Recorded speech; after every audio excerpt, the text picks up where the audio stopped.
నమస్తే మేడం. నమస్తే అండి. మేడం, తాజాగా చూసుకుంటే వైఎస్ షర్మిల గారు చేసిన కామెంట్స్ మీరు ఏ విధంగా చూస్తారు? అంటే సాక్షిలో నాకు భాగం ఉంది, నేనేంటో చూపిస్తా, జగన్ ఒక కేడీని మాట్లాడడం కూడా జరిగింది. దీని గురించి ఏమంటారు? ఈ రోజు షర్మిల గారికి జగన్మోహన్ రెడ్డి గారి పేరెత్తే నైతిక అర్హత కూడా లేదు. మీరు ఈ ఆంధ్ర రాష్ట్రంలో వచ్చి ఎలక్షన్ ముందు 3 నెలల ముందు మరి కేఏ పాల్ గారి కన్నా కొంచెం వాల్యూస్ తో మరి రాజకీయం విలువలతో కొన్ని రాజకీయం చేస్తున్నారు. మీరు ఒక తండ్రిని ఏం పాపం చేశారో ఆ కుటుంబానికి మీరు ఒక శాపంలా తయారయ్యారు. మీరు జగన్మోహన్ రెడ్డి గారి పేరెత్తే అర్హత మీకుందా? సాక్షిలో వాటా అడుగుతున్నారు. నిజంగా మరి జగన్మోహన్ రెడ్డి పడిన కష్టంలో మీరు వాటా అడగాల్సింది. నిజంగా ఇటువంటి కూతురు ఉన్నందుకు పైన పెద్దని ఎంతగానో బాధపడతా ఉండొచ్చు మాక్సిమం. నీ వల్ల మరి ఇద్దరు ఒక మరి శకున చేతిలో మరి పాచికల వలె రాజారెడ్డి గారి కుటుంబాన్ని, రాజశేఖర రెడ్డి గారి కుటుంబాన్ని రోడ్డుకి ఇడుస్తున్నారు.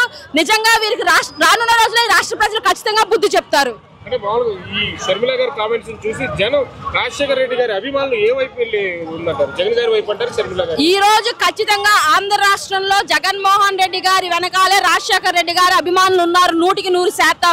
ఎందుకంటే తండ్రికి తగ్గ తనయుడు ఆయన.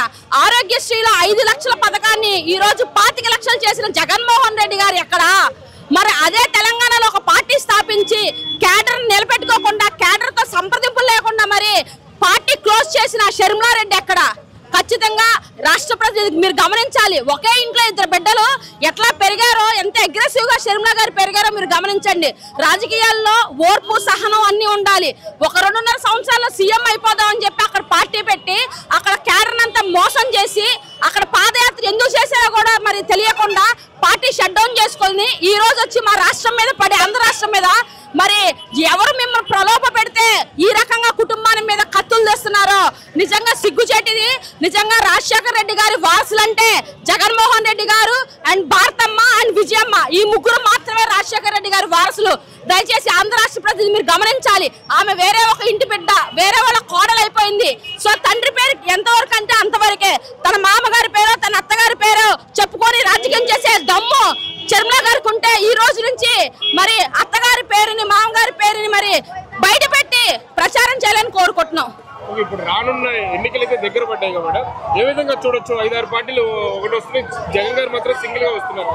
2009లో రాజశేఖర రెడ్డి గారి మరి ఆయన 2వ సీఎం గా అవడానికి ఆ రోజు కూడా మహాకూటమి అని చెప్పి మరి ఆంధ్ర రాష్ట్ర ప్రజలు మోసం చేయాలనుకున్నా కూడా అటువంటి కూటమిని కూడా ఎగ్గిరొక్క తండ్రి మాయమైపోయారు. ఈ రోజు జగన్మోహన్ రెడ్డి కూడా మరొకసారి ఎన్ని పార్టీలు వ్యతిరేకంగా వచ్చినా కూడా ఆయన అఖండ మెజారిటీతో మరి ప్రజలకి, పేద ప్రజలకి మంచి చేసిన ముఖ్యమంత్రిగా చరిత్రలో నిలిచిపోతాడు. ఖచ్చితంగా ఎన్ని కూటములు కలిసి వచ్చిన పెత్తందారి వ్యవస్థని, ఈ తోడేళ్ల వ్యవస్థని తరిమికొట్టి పేదల పక్షాన్ని ఉంచిన జగన్మోహన్ రెడ్డి గారిని అఖండ మెజారిటీతో గెలిపిస్తారు. ఇక్కడ మంగళగిరిలో ఏ విధంగా ఉండబోతుందంటారు ఈసారి? మంగళగిరిలో మరి 2014లోనే రామకృష్ణారెడ్డి గారు నేను ఇంకోసారి ఎమ్మెల్యేగా ఉండనని చెప్పి స్టేట్మెంట్ ఇచ్చారు. అది రాష్ట్ర ప్రజలు ఒకసారి ఆలోచించండి.